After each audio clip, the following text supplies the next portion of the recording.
Oke, sahabat cerdas, marilah kita lanjutkan untuk belajar tentang cermin cekung. Mari kita ingat lagi tentang bagian-bagian yang terdapat pada cermin cekung. Yang pertama adalah bidang pantul cermin cekung yang berada di bagian sebelah dalam. Kemudian ada titik fokus dan titik pusat kelengkungan cermin. Kemudian di sini kita beri nama ruang-ruang antara cermin dan titik fokus, kita beri nama sebagai ruang satu. Antara titik fokus dan titik pusat kelengkungan kita sebut sebagai ruang 2.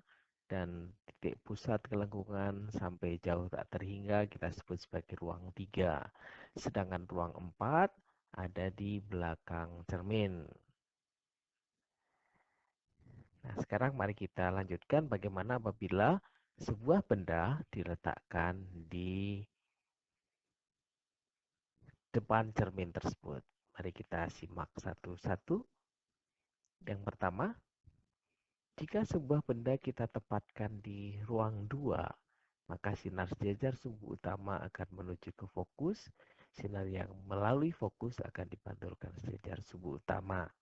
Sehingga sinar berpotongan tepat di sini dan membentuk bayangan yang sifatnya nyata, terbalik dari bendanya dan lebih besar kalau kita bandingkan. Dan dia berada di ruang 3.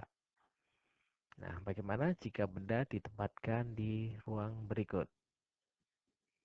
Jika benda ditempatkan di ruang 3, maka akan membentuk bayangan yang ada di ruang 2. Di sini kita lihat bayangannya menjadi lebih kecil dibandingkan dengan bendanya. Sehingga jika benda ditempatkan di ruang 3, akan terbentuk bayangan di ruang 2 dengan sifat nyata, terbalik, dan diperkecil. Bagaimana kalau ditempatkan di ruang yang lain? Nah, sekarang kita tempatkan benda di ruang 1. Ketika benda di ruang 1, sinar yang sejajar sumbu utama ke fokus, kemudian sinar yang melalui pusat kelengkungan akan dipantulkan kembali. Nah, sinar-sinar ini tidak saling bertemu antara satu sinar pantul dan sinar pantul yang lainnya. Oleh karena itu, untuk membentuk bayangan perlu diperpanjang sehingga yang bertemu di sini adalah perpanjangan sinar-sinar pantul. Masih ingat bukan? Jika yang bertemu adalah sinar-sinar perpanjangan dari sinar pantul, maka tidak akan membentuk bayangan yang bersifat nyata. Bayangan akan terbentuk bersifat maya dan dia berada di ruang 4. Jadi jika benda di ruang 1, maka bayangan akan terbentuk di ruang 4 dengan sifat maya, tegak, dan diperbesar. Bagaimanakah jika benda ditempatkan tepat di titik pusat kelengkungan? Ternyata, jika benda ditempatkan di titik pusat kelengkungan, akan diperoleh bayangan yang bersifat nyata, terbalik, dan sama besar. Nah, bagaimanakah jika benda ditempatkan tepat di titik fokus? Sinar yang sejajar sumbu utama akan dipantulkan ke fokus, sinar yang melalui pusat kelengkungan akan dipantulkan kembali. Dan antara sinar yang keluar dari cermin, yang terpantul dari cermin tidak saling bertemu sehingga tidak membentuk bayangan nyata. Kemudian kalau kita perpanjang sinar-sinar pantulnya, ternyata juga membentuk sinar yang sejajar sehingga tidak akan bertemu.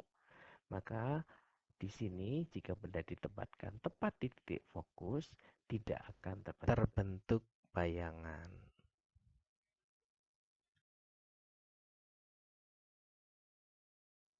Nah, sekarang mari kita lanjutkan dengan ringkasan dari yang sudah kita bahas tadi. Secara ringkas, materi tersebut dapat dijelaskan sebagai berikut. Mari kita perhatikan tabel ini.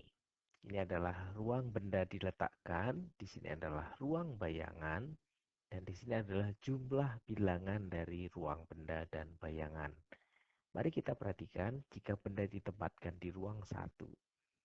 Dari penjelasan tadi, jika benda ditempatkan di ruang 1, maka bayangan akan dibentuk di ruang 4. Jika benda di ruang 2, maka ada bayangan yang terbentuk di ruang 3. Dan jika benda di ruang 3, maka ada bayangan yang terbentuk di ruang 2. Yang kalau kita amati, ternyata jumlah ruang benda ditambah ruang bayangan sama dengan 5. Kemudian yang kedua, jika ruang bayangan lebih besar daripada ruang benda, maka dapat kita dapatkan bayangan diperbesar.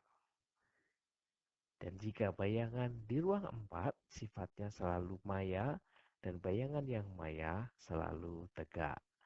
Jika bayangan di ruang 2 atau di ruang 3 akan terbentuk bayangan nyata dan selalu terbalik. Jika benda ditempatkan tepat di titik fokus, maka tidak akan terbentuk bayangan.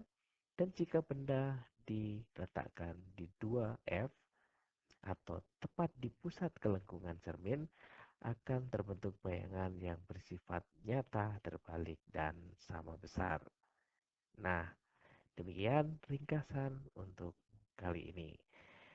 Terima kasih sudah memperhatikan. Selamat belajar.